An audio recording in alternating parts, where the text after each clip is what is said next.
Hi all, welcome to my channel. It's new episode of my life Tuesday morning.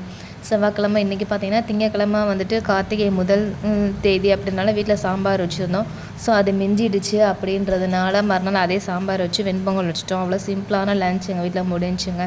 ரொம்பலாம் செய்யவே இல்லை. செவ்வாய்க்கிழமை மொதல் நாள் செஞ்ச சாப்பாடே மீதான் இருந்தது அப்படின்றதுனால சிம்பிளாக சரி சாம்பாருக்கு வெண்பொங்கல் போட்டுருவோம் நல்லாயிருக்கும் அப்படின்னு சொல்லிட்டு அதுவே பண்ணியாச்சு.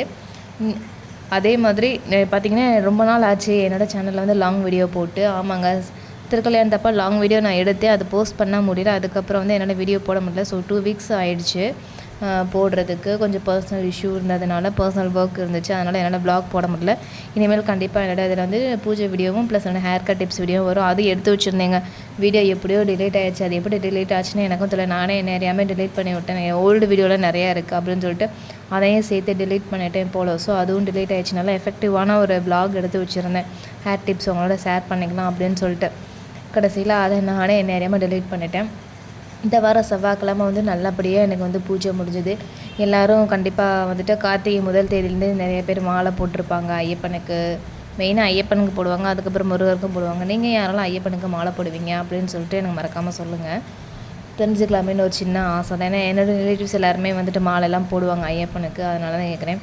இந்த கார்த்திகை மாதத்தில் முதல் செவ்வாய்க்கிழமை என்னுடைய பூஜை வந்து நல்லபடியாக முடிஞ்சுது. நான் 48 வாரம் நான் எழுந்திருந்தேன்னு சொல்லியிருந்தேன் உங்ககிட்ட வெத்தலை தீபம் போடுறதுக்கு. அதில் வந்து 25 வாரம் போட்டேன் நான். ஒரு வாரம் விட்டு போச்சு போன வாரம். ஸோ இந்த தடவை வந்துட்டு போட்டிருக்கேன் நான். 25 26 சரியாக தெரில, நான் பார்த்துட்டு சொல்ல டிஸ்கிரிப்ஷனில் நான் எப்படியும் வைப்பேன் நான். நீங்கள் யாரெல்லாம் இந்த மாதிரி வெத்தலை தீபம் போட்டுட்ருக்கீங்க அப்படின்னு சொல்லிட்டு எனக்கு சொல்லுங்கள் மறக்காமல். இந்த வீடியோவில் இன்றைக்கி நம்ம பார்க்க போகிறது நம்ம நினச்சது நடக்கிறதுக்கான ஒரு பரிகாரம் நான் உங்களுக்கு சொல்கிறேன். அது நீங்கள் வந்து ட்ரை பண்ணி பாருங்கள், கண்டிப்பாக நடக்கும். ஃபஸ்ட்டு வந்து நம்பிக்கை வைக்கணும். நம்பிக்கை இல்லாமல் எதுவுமே பண்ணாதீங்க, அது வந்து நடக்காது. ஸோ நீங்கள் வந்துட்டு காசு பணம் சொத்து இதெல்லாம் இழந்திருப்பீங்கன்னா இல்லை யாராவது ஏமாற்றிருப்பாங்க, ரொம்ப கஷ்டமாக இருக்கும். அதுக்காக நீங்கள் என்ன பண்ணுங்கள் அப்படின்னா, வீட்டில் வந்துட்டு ஒரு சின்னதாக வேல், பெரிய அளவு வேல் வாங்கிட்டாலும் இந்த அளவுக்கு ஒன்று வாங்கிக்கோங்க. ஏன்னா இதோட சிறுசாக கூட வாங்கிக்கோங்க. வாங்கி வச்சு வீட்டில் வந்து 21 நாள் பூஜை பண்ணுங்கள். பெண்கள் இருந்தீங்கன்னா தீட்டு நாட்களில் விட்டுட்டு அதுக்கப்புறம் வந்து கண்டினியூ பண்ணி 21 நாள் செய்யலாம். பெண்களும் செய்யலாம், ஆண்களும் செய்யலாம். வேல் வாங்கி அதுக்கு வந்துட்டு அந்த 21 நாள் நம்மளால் வீட்டில் என்ன முடியுமோ பாலை காய்ச்சி வைக்கிறது, அது பாலில் லேசாக தேன் ஊற்றிக்கோங்க. அப்போ இல்லைன்னா நாட்டு சக்கரை வாங்கி வச்சு சாமி கும்பிடலாம். கல்கண்டு, இந்த கிறிஸ்மஸ் பழம், இந்த மாதிரி எதுனாலும் நம்மளால் என்ன முடியுமோ அதை வாங்கி வச்சு நீங்கள் வந்து நெய்வேத்தியமாக வச்சு காலையில் செவ்வாய்க்கிழமை 6 செவ்வாய்க்கிழமை செஞ்சாலும் செய்யலாம். இல்லை 21 நாள் என்னால் செய்ய முடியுன்றவங்களும் செய்யலாம்.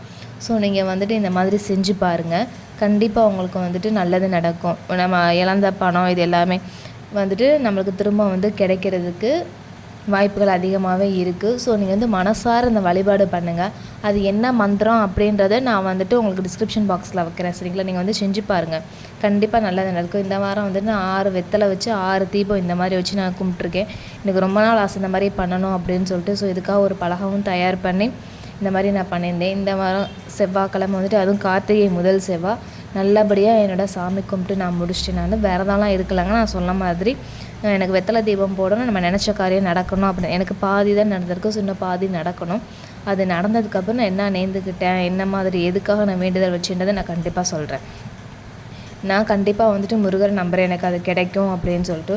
ஸோ நீங்களும் கண்டிப்பாக நம்பிக்கையோடு இந்த வழிபாடு பண்ணுங்கள். உங்களுக்கு கண்டிப்பாக நீங்கள் நினச்சது எல்லாமே நடக்கும், சரிங்களா? ஸோ மனசை வந்து தளர விட்டுறாதீங்க. அதே மாதிரி கடன் வாங்கி தயவுசெய்து எதுவுமே பண்ணாதீங்க.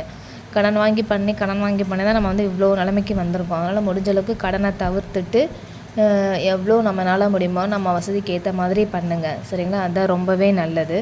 இன்றைக்கி வந்து பார்த்திங்கன்னா இந்த வாரம் செவ்வாய்க்கிழமை நான் வந்துட்டு நல்லபடியாக என்னுடைய வேல் பூஜையை நிறைவு பண்ணேன். இதுக்கு நைவேத்தியமாக பார்த்திங்கன்னா அம்மா வந்து ஆவில் பழம் வாங்கி வச்சுருந்தாங்க. ஸோ வந்துட்டு அதுவே நைவேத்தியமாக வச்சு வழக்கம் போல் கருப்பு சொண்டக்கல்லையும் வச்சு வெத்தலைப்பாக்கு பூ வச்சு இந்த பழம் வச்சு கருப்பு சுண்டல் வச்சு நான் என்னுடைய பூஜையை நிறைவு பண்ணிட்டேன். இல்லை நான் விரதம் இருந்து சாமி கும்பிடலாமா அப்படின்னு கேட்குறவங்களும் தாராளமாக நீங்கள் விரதம் இருக்கலாம். செவ்வாய்க்கிழமையும் விரதம் இருக்கலாம், அந்த 21 நாளும் விரதம் இருக்கலாம்.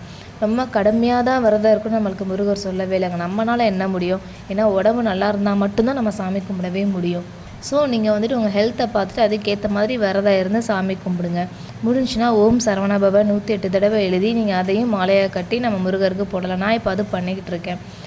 அது எதுக்காகன்னு சொல்லிட்டு நான் பின்னாடி உங்களுக்கு வீடியோவில் கண்டிப்பாக நான் சொல்கிறேன் நான், சரிங்களா?